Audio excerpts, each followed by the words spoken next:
অনেক মাছ এসছে, তো তার মধ্যে থেকে চিংড়ি মাছের মাথাটাও রাখা হয়েছে, কারণ বলেছি কিভাবে প্রতি মাসে আমার এই নন মডিউলার ক্লাম। তো এখন রান্নাঘরটা ডিপ ক্লিন করে নেব নিলাম, যেহেতু রান্নার পরে আর রান্নাঘরটা ক্লিন করা হয়নি, আজকে উপর ক্লিন করব। আর এরপরে ইলেকট্রিক ব্রিটার।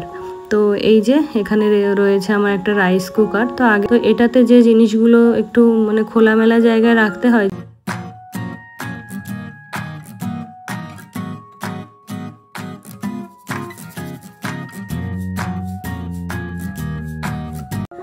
নমস্কার, আমি শিপ্তি। আমার চ্যানেলের আরও একটি নতুন ব্লগে আপনাদের সবাইকে ওয়েলকাম জানিয়ে আজকের ব্লগটা আমি শুরু করছি।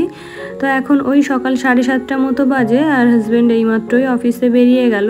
তো ও বেরিয়ে যাওয়ার পর দেখলাম বাড়ির উপর অনেক মাছ এসছে। তো তার মধ্যে থেকে চিংড়ি মাছটা দেখে আমার ভীষণই পছন্দ হয়ে গেল। তো ওই জন্য আর কি চিংড়ি মাছগুলো নিয়ে নিলাম, সঙ্গে কাতলা মাছও নেওয়া হয়েছে। তো চিংড়ি মাছটা এই যে ভালো করে পরিষ্কার করে ধুয়ে এটা রেখে দেব। আজকে আর করব না চিংড়ি মাছ, তো আজকে শুধু কাতলা মাছটা করব। তো এখানে এই যে মাছ রাখা হয়েছে আর মাছের মাথাটাও রাখা হয়েছে, কারণ মুড়ি ঘন্ট বা মাছের মাথা দিয়ে মুগের ডাল খেতে আমার হাজব্যান্ড কিন্তু ভীষণই পছন্দ করে। তো এই যে সমস্ত মাছগুলো ধুয়ে আলাদা আলাদা করে রেখে দিলাম। তো এই যে এখন রান্নাটাও শুরু করে দিয়েছি, আর ডাল ভাত ওগুলোও করে দিয়েছি। তো আজকে করব কাঁচকলা দিয়ে মাছের ঝোল। তো এই বড় মাছ দিয়ে কাঁচকলা আলুর ঝোল খেতে কিন্তু খুব ভালো লাগে। আমি এটা অল্টারনেটিভলি করে থাকি। আজকের ভিডিওর মাধ্যমে আমি শেয়ার করতে চলেছি কিভাবে প্রতি মাসে আমার এই নন মডিউলার কিচেনটা আমি ডিপ ক্লিন করে থাকি। তো ভিডিওটি শুরু থেকে শেষ পর্যন্ত দেখতে থাকুন, আশা করছি আপনাদের অনেক ভালো লাগবে। তো এই যে আমার রান্নাঘর, আর এখন রান্নাবান্না তো সব কমপ্লিট করে নিলাম। তো এখন রান্নাঘরটা ডিপ ক্লিন করে নেব। তো প্রথমেই আসি চিমনিটাতে এই যে তেল জমেছে, আর এই বাইরেটা আমি কি করি, কেরোসিন তেল দিয়ে আর একটা কাপড় দিয়ে ভালো করে মুছে নিই। তো যতই সাবান দেওয়া হোক না কেন, তেল চিটে ভাবটা যেতে চায় না, আর কেরোসিন তেল দিলে কিন্তু খুব সহজেই তেল চিটে ভাবটা কেটে যায়। তো তারপরে এই যে ওভেনটাও পরিষ্কার করে নিলাম, যেহেতু রান্নার পরে আর রান্নাঘরটা ক্লিন করা হয়নি। তো রোজকার এইটুকু ক্লিন তো আমি রোজই করে থাকি। তো তার মধ্যে এক্সট্রা হলো চিমনিটা। তো চিমনিটাও আজকে উপর ক্লিন করব, আর এর পরে যখন ওরা সার্ভিসিং করতে আসবে তখন ওরা ডিপ ক্লিন করে দেবে। আর মাঝে মধ্যে চিমনিটা আমি অটো ক্লিন করে থাকি। তো এই যে আমার মশলাপাতির সমস্ত যে কন্টেনারগুলো ছিল সব কিছু বের করে নিয়েছি। তো ওগুলোও আজকে ভালো করে মেজে নেব। আর এদিকে যে ওভেনের ঝিকটা ছিল ওটাও এখন মেজে নিচ্ছি।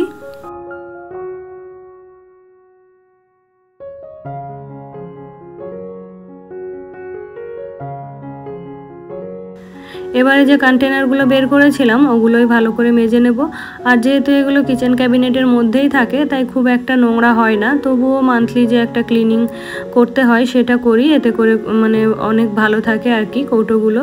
তো এই যে প্রথমে ডালের কৌটো, চিনির কৌটো, হলুদের কৌটো, সমস্ত মশলাপাতি আর কি এখানে আমি বের করে নিয়েছি।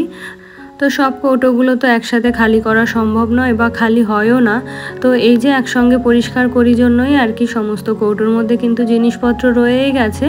আর এগুলো কিন্তু এইভাবেই আমি শুধু বাইরেটা পরিষ্কার করে নিচ্ছি। আর যখন কৌটোটা খালি হয়ে যায় তখন কিন্তু ভিতরটা পরিষ্কার করে নিই। তো এখানে সব কিছু মেজে নিয়েছি। আর এখন এই যে চিমনির যে অয়েল কালেক্টর ট্রেটা ছিল ওটাতে তো দেখতেই পেলেন কতটা তেল জমা হয়েছিল এক মাসে।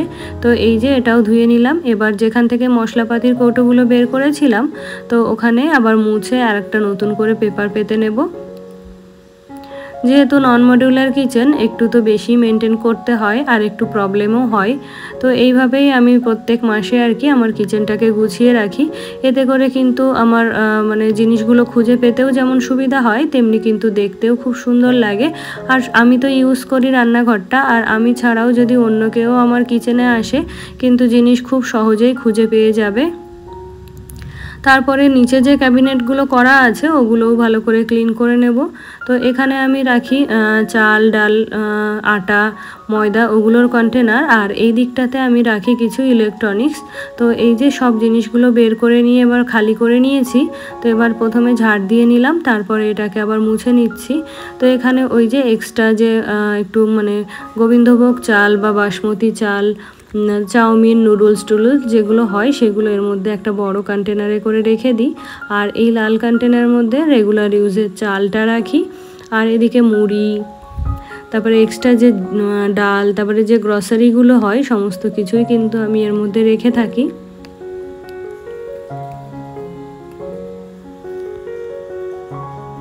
আর এই উপরটাতে রাখবো আমার ইলেকট্রনিক্সগুলো, তো যেগুলো রান্নাঘরে প্রয়োজন হয় সেগুলোই। তো ওই যে ভ্যাপোরাইজারটাও কিন্তু আমি রান্নাঘরেই বেশি ইউজ করি, মানে এখানে সুবিধা হয় আর কি এটা ব্যবহার করতে। আর এখানে এই যে টোস্টারটা একটা প্যাকেটের মধ্যে রেখে নিয়েছি, কারণ এটা তো জল দিয়ে ভালো করে ধোয়া যায় না, ওই জন্য আর কি একটা কাভার দিয়ে রাখি। তো এখানে আমি রাখলাম একটা ইলেকট্রিক ক্যাটেল, আমার একটা হ্যান্ড জুসার, আর যে মিক্সার জারের কন্টেনারগুলো হয় ওগুলো, আর রেখেছি একটা ইলেকট্রিক ব্রিটার। তো এই যে এখানে রয়েছে আমার একটা রাইস কুকার। তো আগে খুব ইউজ করতাম রাইস কুকারটা, অনেক দিন হলো আর কি ওটা ইউজ করা হয় না।